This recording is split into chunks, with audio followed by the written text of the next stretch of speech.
Iran और Israel के बीच जंग भयानक होती जा रही है। इजराइल के हमले के बाद ईरान ने फिर एक बार इजराइल पर 100 से ज्यादा मिसाइलें दागी। ईरान ने इजराइल के हाइफा और तेल अवीव में कोहराम मचाया। तेल अवीव में दूर तक तबाही का मंजर नजर आया। ईरान ने हाइफा पावर प्लांट को निशाना बनाकर तबाह कर दिया। वहीं इजराइल ने भी ईरान पर फिर एक बार करारा पलटवार किया है। जानकारी मिल रही है कि इजराइल ने ईरान के खुफिया प्रमुख को मार दिया है। इजराइल के हमले में अब तक 200 से ज्यादा ईरानी मारे जा चुके हैं। इजराइल ईरान युद्ध के बीच कई तरह के दावे और प्रतिदावे भी किए जा रहे हैं। अमेरिका ने दावा किया है कि इजराइल ईरान के राष्ट्रपति खामेनेई को मारने की साजिश कर रहा था और अमेरिका ने उसे रोका। वहीं इजराइल के पीएम बेंजामिन नेतन्याहू का दावा है कि ईरान अमेरिकी राष्ट्रपति ट्रंप को मारने की साजिश रच रहा था। वहीं कुछ दावे ऐसे भी किए जा रहे हैं कि ईरान अपने परमाणु कार्यक्रम का इस्तेमाल महायुद्ध में कर सकता है। इधर अमेरिकी राष्ट्रपति ट्रंप ने ईरान को चेताया कि अगर उसने अमेरिका को नुकसान पहुंचाने की कोशिश की या किसी अमेरिकी प्रतिष्ठान पर हमला किया तो ईरान को अमेरिका ऐसी सजा देगा जिसकी कल्पना वो नहीं कर सकता। वहीं उन्होंने ये भी कहा कि वो दोनों देशों के बीच डील कराने की कोशिश कर रहे हैं। Well, I hope there's going to be a deal. I think it's time for a deal and we'll see what happens, but sometimes they have to fight it out, but we're going to see what happens. I think there's a good chance there'll be a deal. Iran और Israel के बीच चल रही जंग में नया मोड़ आ गया है। ईरानी रिवॉल्यूशनरी गार्ड्स के वरिष्ठ कमांडर जनरल मोहसिन रिजाई ने चौंकाने वाला दावा किया है। रिजाई का दावा है कि अगर इजराइल ने ईरान पर परमाणु हमला किया तो पाकिस्तान भी इजराइल पर न्यूक्लियर स्ट्राइक करेगा।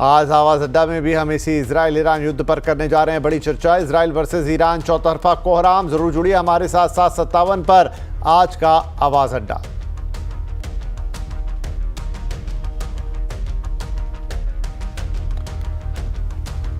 प्रधानमंत्री नरेंद्र मोदी को साइप्रस के राष्ट्रपति निकोस क्रिस्टोडोलिडेस ने सर्वोच्च साइप्रस के सम्मान से सम्मानित किया है। पीएम मोदी ने इस सम्मान को करोड़ों भारतीयों का सम्मान बताया है। प्रधानमंत्री मोदी रविवार को साइप्रस पहुंचे थे। एयरपोर्ट पर प्रधानमंत्री का जोरदार स्वागत किया गया। इसके बाद दोनों देशों के राष्ट्राध्यक्षों के बीच बैठक हुई। प्रधानमंत्री ने व्यापार जगत के लोगों के साथ राउंड टेबल में भी हिस्सा लिया और व्यापार, निवेश और रक्षा जैसे क्षेत्रों पर बातचीत की। पीएम मोदी ने कहा कि ये युद्ध का युग नहीं है। पश्चिम एशिया और यूरोप में चल रहे कॉन्फ्लिक्ट को लेकर हम दोनों ने चिंता व्यक्त की है। इनका नकारात्मक प्रभाव केवल उस क्षेत्र तक सीमित नहीं है। हम दोनों मानते हैं कि यह युद्ध का युग नहीं है। संवाद से समाधान और स्थिरता की बहाली ये मानवता की पुकार है। ईरान इजराइल वॉर से बाजार बेअसर दिख रहा है। कारोबारी हफ्ते के पहले दिन बाजार का जोश सुपर हाई रहा। सेंसेक्स निफ्टी अच्छी बढ़त के साथ बंद हुए। सेंसेक्स 678 पॉइंट चढ़ा तो वहीं निफ्टी ने 228 पॉइंट की बढ़त हासिल की। मिड और स्मॉल कैप इंडेक्स में भी आज तेजी रही। डिटेल्स के साथ हैं हमारी सहयोगी कंचन नौटियाल। तो कंचन, एक इम्पैक्ट डर था बाजार को कि आएगा इस युद्ध का ईरान और इजराइल के बीच, लेकिन बाजार ने एक बेहतर चाल दिखाई है। तो हफ्ते का पहला कारोबारी दिन बाजार की बात करी जाए तो शानदार मूव्स आज हमें देखने को मिले हैं। आईटी पैक में अच्छा खासा जोश बना हुआ था जिसके चलते बाजार को एक अच्छा खासा सपोर्ट मिला है। निफ्टी की बात करी जाए, सेंसेक्स की बात करी जाए, मेटल स्टॉक्स में, रियलिटी स्टॉक्स में हर जगह जो एक्शन है वो भरपूर आज देखने को मिला है। स्टॉक स्पेसिफिक बात कर लेते हैं। देखिए, एचडीएफसी लाइफ में करीबन 3% का अपसाइड देखने को मिला है। बीएल भी अच्छे खासे मूव के साथ बंद हुआ है। वहीं एसबीआई लाइफ की बात करी जाए तो करीबन 2.5% का इजाफा यहां है और अल्ट्राटेक सीमेंट भी करीब 2.5% की बढ़त के साथ आज बंद हुआ है। आइए बात करते हैं कि लूजिंग स्ट्रीक में किसका नाम शुमार है। टाटा मोटर्स की बात करी जाए तो देखिए यहाँ पे जो मैनेजमेंट की तरफ से कमेंट्री आई है उसके चलते करीब 4% का डाउनसाइड देखने को मिला है। डॉक्टर रेड्डी में करीबन 1% की गिरावट, अडानी पोर्ट्स 0.5% और सन फार्मास्यूटिकल जो कि खबरों के दम में भी आज बना हुआ था, इसमें एक्शन था, तो यहाँ पे करीबन 0.15% की कमजोरी देखने को मिली है। बात करते हैं कि मिड कैप का एक्शन आज के सत्र में किस तरीके का रहा है। आईजीएल यहाँ पे ब्रोकरेज रिपोर्ट काफी ज्यादा बुलिश है, जिसके बाद यहाँ पे करीबन 6.5% की तेजी देखने को मिली है। सुप्रीम इंडस्ट्रीज के टेक्निकल मूव्स काफी शानदार बने हैं, जिसके बाद 6% का इजाफा यहाँ पे है। पीआई इंडस्ट्री मॉर्गन स्टैनली की यहाँ पे बुलिश रिपोर्ट थी, जिसके बाद करीबन 5% की यहाँ पे तेजी देखने को मिली है। और केपीआईटी टेक की बात करी जाए तो करीबन 4% का इजाफा यहाँ पे भी देखने को मिला। इनफैक्ट सारे ही रियलिटी पैक में आज अच्छा खासा मोमेंटम था। अब बात करते हैं गिरने वाले शेयर्स की। एमआरपीएल यहाँ पे करीब 2% की कमजोरी का सत्र देखा गया है। पेज इंडस्ट्री में करीबन 1.5%, मजगांव की बात करी जाए तो 1% का डाउनसाइड यहाँ पे देखने को मिला है। और एमआरएफ में भी करीब हमें 1% की कमजोरी देखने को मिली है। लेकिन ओवरऑल अगर बाजार की तरफ नजर डाली जाए तो बाजार ने एक अच्छा खासा सस्टेन मोमेंटम बाजार में बनाया है, बिकॉज काफी सारी जियोपॉलिटिकल टेंशन चल रही है, डोमेस्टिक क्यूज काफी सारे जो हमें न्यूट्रल साइड में, उसके बावजूद जो आज इंडियन मार्केट है काफी ज्यादा सपोर्ट करते हुए नजर आए हैं। जी कंचन, शुक्रिया इस मार्केट अपडेट के लिए। इधर इजराइल और ईरान के बीच बढ़ते तनाव में बासमती चावल और चाय के एक्सपोर्टर्स को मुश्किल में डाल दिया है। भारत हर साल बड़े पैमाने पर ईरान को बासमती चावल एक्सपोर्ट करता है, ऐसे में ये एक्सपोर्ट रुक सकता है। ज़्यादा डिटेल्स के लिए हमारे साथ हैं हमारे सहयोगी असीम मनचंदा। तो असीम, एक बड़ा कारोबार भारत और ईरान के बीच चाय, चावल, बासमती राइस, लेकिन इस कन्फ्लिक्ट से क्या इम्पैक्ट आ सकता है? देखिए, ईरान और इजराइल के बीच में पिछले 3 से 4 दिनों के अंदर से कॉन्फ्लिक्ट लगातार जारी है और इस कॉन्फ्लिक्ट का असर भारत के एग्रीकल्चर एक्सपोर्ट के ऊपर पड़ सकता है। भारत सबसे ज्यादा ईरान के अंदर एग्रीकल्चर एक्सपोर्ट करता है। इस एग्रीकल्चर एक्सपोर्ट के अंदर सबसे पहले बासमती चावल आता है, उसके बाद सोया मिल आता है और उसके बाद चाय का एक्सपोर्ट होता है। अगर मैं सबसे पहले बासमती चावल की बात करूं तो बासमती करीबन भारत जितना भी बासमती का एक्सपोर्ट करता है उसमें से 25% ईरान को करता है। और अगर पिछले साल की बात करूं तो ये एक्सपोर्ट करीबन 6500 करोड़ रुपए के आसपास का था। तो अब जैसे ही ये या ये कॉन्फ्लिक्ट हम कहेंगे लंबा खिंचने के आसार नजर आ रहे, तो इसका असर सीधे बासमती चावल के एक्सपोर्ट के ऊपर पड़ेगा, एक्सपोर्ट रुक जाएगा। तो भारतीय बाजार में भी इससे बासमती चावल सस्ता होने की उम्मीद है। दामों में करीबन 10% से लेकर के 15% तक की कमी आ सकती है। और उसके बाद जो चाय है, चाय भी करीबन $40 मिलियन के आसपास का एक्सपोर्ट करता है, तो वहां पर भी आपको असर देखने को मिल सकता है। तो आपको ये देखना पड़ेगा कितना लंबा ये कॉन्फ्लिक्ट यहाँ पर दोनों के बीच में खिंचता है, कहीं या कोई सीज फायर दोनों के बीच में होता है, नहीं तो निर्यातकों के लिए काफी परेशानी यहाँ पर खड़ी हो सकती है। जी शुक्रिया। आतंकवादी फंडिंग के खिलाफ अंतर्राष्ट्रीय फोरम FATF ने भारत को बड़ी कूटनीतिक सफलता मिली है। FATF यानी फाइनेंशियल एक्शन टास्क फोर्स ने पहली बार पहलगाम में हुए आतंकी हमले की निंदा करते हुए कहा है कि इतने बड़े हमले को आतंकी समर्थित फंडिंग और सपोर्ट के बिना अंजाम नहीं दिया जा सकता। ज़्यादा डिटेल्स के लिए अब हमारे साथ हैं हमारे सहयोगी आलोक प्रियदर्शी। आलोक, FATF ने क्या कहा है और किन शब्दों में इस हमले की निंदा की है? बिल्कुल, देखिए FATF ने एक तरह से देखें तो पहली बार जो पहलगाम में हुए आतंकी हमला हुआ था उसकी एक तरह से निंदा की है और निंदा करने के साथ साथ ये भी कहा है कि इसके पीछे कहीं ना कहीं बहुत बड़े टेरर फंडिंग का हाथ है और साथ ही साथ कई तरह के लॉजिस्टिक सपोर्ट दिया गया है, उस तब जाकर इतने बड़े पैमाने पर हमले को अंजाम दिया जा सका है। तो ये अपने आप में भारत के लिए एक कूटनीतिक सफलता है। भारत लंबे समय से प्रयास कर रहा था कि FATF में टेरर फंडिंग को लेकर जो पहलगाम में हुए हमले हुए उससे जुड़े जितने भी इनपुट्स थे, इंटेलिजेंस थे और तमाम जो डॉक्यूमेंट्स थे और तमाम जितने जो टेरर फंडिंग में शामिल देश हैं उनकी लिस्ट वहां पर सबमिट की थी। और उसके बाद से लगातार ये कोशिश की जा रही थी वित्त मंत्रालय की तरफ से कि पाकिस्तान को एक बार फिर से ग्रे लिस्ट में डाला जाए और उसको डालने के लिए कोशिश की जाए। तो एक तरह से कहें तो एक पहली सफलता है, क्योंकि FATF बहुत ही रेयरेस्ट तरीके से ये जो इस तरह के आतंकवादी हमले होते हैं उसकी निंदा करता है या उसको एक्नॉलेज करता है। और ये अपने आप में एक बड़ी सफलता है, कूटनीतिक सफलता। भारत और भारत के जो अधिकारी इस पूरे मामले को देख रहे थे, इसे जोड़कर प्रयास कर रहे थे, क्योंकि भारत चाहता है कि पाकिस्तान को ग्रे लिस्ट में डाला जाए और उसको तमाम जितनी भी फंडिंग मिलती है, चाहे वो वर्ल्ड बैंक से, ADB से या तमाम दूसरे भी फाइनेंशियल इंस्टीट्यूट से, उसको रोका जा सके। क्योंकि कहीं ना कहीं ये जो फंड होता है उसको टेररिज्म के सपोर्ट में इस्तेमाल किया जाता है। लिहाजा ये एक तरह से जो FATF ने एक्नॉलेज किया है, ये एक बड़ी सफलता कूटनीतिक तौर पर भारत के लिए देखी जा सकती है। जी, बहुत शुक्रिया इस अपडेट के लिए। और ये एक भारत के लिए कूटनीतिक लिहाज से एक महत्वपूर्ण चीज़। इधर अहमदाबाद विमान हादसे को लेकर जांच तेज हो गई है। अलग अलग एजेंसियां हर एंगल से इस बड़े विमान हादसे की जांच में जुटी हैं। क्रैश हुए विमान का ब्लैक बॉक्स, पहले फ्लाइट डेटा रिकॉर्डर और अब कॉकपिट वॉइस रिकॉर्डर भी मिल गया है। विमान हादसे को लेकर अलग अलग थ्योरीज चल रही हैं। ज़्यादा डिटेल के लिए हमारे साथ जुड़ रहे हैं हमारे सहयोगी केतन जोशी। तो केतन, एक बड़ी सफलता आज इस लिहाज से कि अब जांच आगे बढ़ेगी। कॉकपिट वॉइस रिकॉर्डर भी मिल गया है। अब तक कितनी जांच में तेजी आई है? बिल्कुल, मेरे पीछे 300 मीटर के अंतराल के बाद यहाँ पर 13 एजेंसियां है, वो तफ्तीश लगातार दिन रात कर रही है, जिसमें 11 भारत की एजेंसी है और एक अमेरिका और एक ब्रिटेन की एजेंसी है। अब तक 2 बड़े सुराग मिले हैं, जिनको हम सरल भाषा में ब्लैक बॉक्स और CVR कहते हैं। वो तो बात की बात है कि जब पूरा रिपोर्ट आएगा तो 3 सप्ताह से लेकर 1 महीना या 2 महीना का समय भी लग सकता है।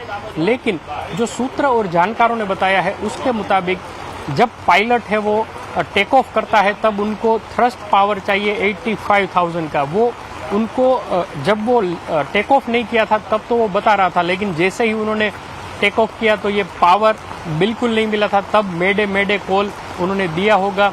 हालांकि ये भी वॉइस रिकॉर्डर में हमें पता चल जाएगा। तो जानकार ने ये भी बताया, जब हमने क्रॉस चेक किया उनसे कि क्या नीचे जमीन पर उनको पावर दिखाता है, लेकिन जब वो आसमान पर उड़ने लगता है तब वो पावर नहीं दिखता, तो बोले कि हाँ, अगर इंजन फेलियर है तब ये स्थिति बन सकती है। तो जो टेक्निकल स्टाफ है, मान लीजिए कि कई बार इसी एयरक्राफ्ट में पिछले 5 महीने में 4 बार टेक्निकल फॉल्ट आने की खबरें भी आ गई है। और इसी फ्लाइट में कोई दिल्ली से अहमदाबाद आ रहा था, वो मुसाफिर ने भी कहा कि AC वगैरह बंद है, तो ग्राउंड स्टाफ है, क्या उनकी थोड़ी सी इंटेलिजेंसी है या इंजन और हाइड्रोलिक पावर है वो सिस्टम भी बंद था। और एक बात है कि फ्लैप और गियर बॉक्स है वो जो के त्यों थे, और उनके आसपास भी एक ऐसा दृश्य दिख रहा था जिससे कि फेल्योर की पूरी एक निशानी है वो इंडिकेशन मिल जाता है। लेकिन ये सारे सवाल, अभी तो जितनी मुंह उतनी बातें हो रही है, लेकिन हमें जो आखिरी रिपोर्ट आएगा तब तक इंतजार करना पड़ेगा। लेकिन अभी जिस तरह से सारे एक्सपर्ट बता रहे हैं, जो सूत्र बता रहे हैं, उसके मुताबिक शायद ही इंजन में पहले से ही थोड़ी गड़बड़ी हो, लेकिन ये टेक ऑफ हो गया, उसके बाद ये सारे कॉल उनको देने पड़े, लेकिन तब तक काफ़ी देर हो चुकी थी। बहुत शुक्रिया केतन इस अपडेट के लिए।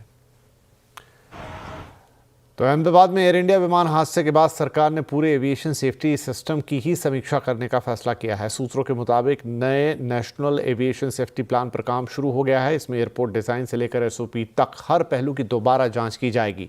ज़्यादा डिटेल के साथ है अब हमारे संवाददाता रोहन सिंह। रोहन, डेफिनेटली जितना बड़ा हादसा था उसके बाद एक पूरे ओवरहॉल की ज़रूरत है सेफ्टी प्रोटोकॉल्स को लेकर। अब क्या कदम उठाने की उम्मीद है यहाँ?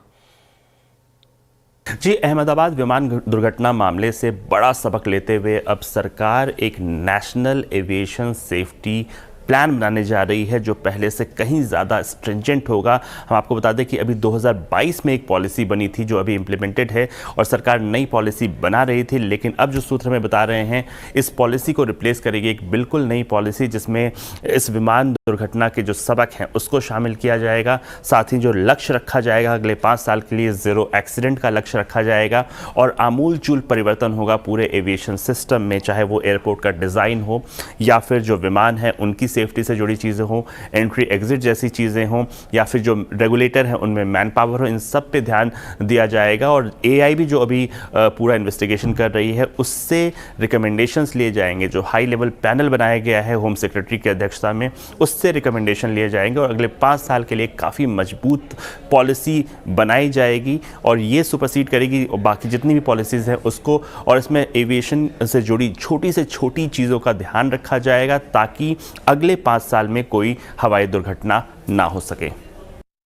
जी रोहन, बहुत शुक्रिया इस अपडेट के लिए। इधर दिल्ली सरकार EV ट्रांजिशन को लेकर राहत की तैयारी कर रही है। इसके लिए 2023 में आई कैब एग्रीगेटर पॉलिसी में बदलाव किए जा सकते हैं। ज़्यादा जानकारी के लिए एक बार फिर रोहन हमारे साथ हैं। तो रोहन, किस तरह के बदलाव की उम्मीद की जा रही है? जी, दिल्ली सरकार कैब एग्रीगेटर और फ्लीट सर्विसेज की जो पॉलिसी है उसमें बदलाव करने जा रही है। 2023 में ये पॉलिसी आई थी, 2024 से लागू हुई थी और इसमें एक टाइमलाइन दिया गया है उन तमाम फ्लीट ओनर्स को जिनके पास 25 से ज़्यादा गाड़ियां हैं, चाहे वो ओला उबर जैसे कैब एग्रीगेटर्स हो या फिर जोमेटो स्विगी जैसे जो डिलीवरी सर्विस प्रोवाइडर्स हैं, उनको अपनी फ्लीट में बदलाव करना था, इलेक्ट्रिक गाड़ियाँ लानी थी और इसके लिए जो टाइमलाइन रखा गया है 2030 तक का, हर साल उसमें परसेंटेज वाइज इंक्रीज़ करना था। अब ये जो फ्लीट ओनर्स हैं इनकी काफ़ी समय से मांग थी कि जो टारगेट रखा गया है वो काफ़ी मुश्किल है, उसे रिलैक्स किया जाए। मसलन कि 2 साल में जो 2 व्हीलर या 3 व्हीलर है 50% तक ईवी होने का लक्ष्य रखा गया था। साथ ही अगर 4 व्हीलर्स की बात करें तो 3 साल में इसे पूरी तरह से ईवी करने का प्रस्ताव रखा गया था 50% तक का। अब 2030 तक का जो लक्ष्य है 100% तक का, सरकार उसे तो वैसा ही रखने वाली है, लेकिन जो हर साल का टारगेट है उसमें थोड़ा रिलैक्सेशन दे सकती है क्योंकि बड़ी संख्या में रिप्रेजेंटेशन मिला है इन कंपनियों की तरफ से और कहा गया है कि बहुत सारे लोगों का रोजगार प्रभावित होगा। अभी भी दिल्ली में जो अधिकतर टैक्सीज हैं, कैब्स हैं या फिर जो ऑटोज़ हैं, ये सभी सीएनजी पर निर्भर हैं और तुरंत उनका इलेक्ट्रिफिकेशन संभव नहीं है। तो सरकार अब इस पूरी पॉलिसी में बदलाव कर सकती है। अगले कुछ दिनों में एक रिवाइज्ड पॉलिसी आ सकती है जिसमें पहले से ज़्यादा रिलैक्स्ड नियम होंगे, जो टाइमलाइन होगा उसको थोड़ा आसान बनाया जाएगा और साथ ही जो इलेक्ट्रिक बाइक टैक्सी की बात है उसे भी एक फेज्ड मैनर में ही इंप्लीमेंट करने की बात इस नई पॉलिसी में, रिवाइज पॉलिसी में की जा सकती है। जी रोहन, बहुत शुक्रिया इस अपडेट के लिए। नवंबर के बाद आपको अपने आधार में किसी भी तरह का अपडेट कराने के लिए आधार केंद्र जाने की ज़रूरत नहीं होगी। आप घर बैठे ही नए ऐप के ज़रिए सब कुछ अपडेट कर पाएंगे। कैसे होगा ये काम, बता रहे हैं हमारे सहयोगी असीम मनचंदा। अभी आपको अगर अपने आधार कार्ड में किसी भी तरह का अपडेट कराना है, चाहे वो नाम बदलना हो, आपका डेट ऑफ बर्थ बदलना हो, एड्रेस बदलना हो, मोबाइल नंबर बदलना हो, तो आपको इसके लिए आधार सेंटर जाने की जरूरत पड़ती है। लेकिन नवंबर के बाद आपको आधार सेंटर जाने की कोई भी जरूरत नहीं पड़ेगी। जो आधार अथॉरिटी है उसने एक नया ऐप उसकी लॉन्च की शुरुआत की है। इसको सभी डेटाबेस से जोड़ा जा रहा है। इसको अब आपके बर्थ सर्टिफिकेट से जोड़ा जाएगा, आपको इसके आपको पासपोर्ट से जोड़ा जाएगा, एड्रेस वेरिफिकेशन के लिए आपके बिजली के एड्रेस से जोड़ा जाएगा। तो एक बार ये सब पूरा नवंबर तक जुड़ जाएगा। अभी तक सिर्फ 2000 मशीनें ही इससे जुड़ सकी हैं, लेकिन उम्मीद है कि नवंबर तक पूरी 1 लाख मशीनें इससे जुड़ जाएंगी। उसके बाद आपको अपना आधार अपडेट कराने के लिए किसी भी तरह से सेंटर जाने की जरूरत नहीं पड़ेगी। आप घर बैठे ही सिर्फ ओटीपी के जरिए पूरी प्रोसेस को अंजाम दे सकते हैं। सिर्फ महज 2 ही केसेस है जहां पर कि आपको अपना बायोमेट्रिक्स में बदलाव करना है या फिर आपको अपने आइरिस स्कैन जो होता है उसके अंदर किसी तरह का बदलाव करना है, तभी आपको आधार सेंटर जाने की जरूरत है। नहीं तो आप घर बैठे ही मोबाइल के जरिए, ऐप के जरिए आसानी से अपने आधार में किसी भी तरह का अपडेट करवा सकते हैं। जी अच्छी, बहुत शुक्रिया। सोना जमकर चमक रहा है। इस साल ये कमोडिटी सबसे ज़्यादा शानदार परफॉर्मिंग एसेट क्लास बनकर उभरी है। तो तैयार हो जाइए क्योंकि हम आपके लिए लेकर आए हैं एक धमाकेदार live webinar, gold master class. 21 जून को होने वाले इस वेबिनार में हमारे एक्सपर्ट आपको बताएंगे सोने में ट्रेडिंग और निवेश के वो सारी चीज़ें जो आपको अब तक शायद ना ही पता थी, वो भी रियल केस स्टडीज़ के साथ। और हाँ, आपके सारे सवालों के जवाब भी मिलेंगे, चाहे बात हो कितना सोना रख सकते हैं, गिफ्टिंग पर किस तरह का टैक्स है, पोर्टफोलियो में सोने का क्या हिस्सा होना चाहिए, या फिर पुराने और नए ज्वेलरी पर जीएसटी के नियम। तो सोने से जुड़े हर सवाल का जवाब बस इस वेबिनार में।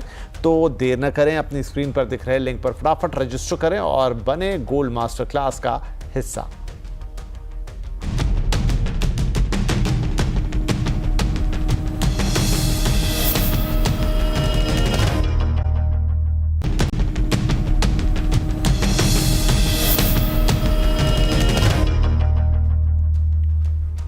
Welcome back. आप देख रहे हैं आवाज समाचार। अब कुछ और खबरें। गृह मंत्रालय ने 2027 में होने वाली राष्ट्रीय जनगणना की अधिसूचना जारी कर दी है। ये जनगणना 2 चरणों में की जाएगी।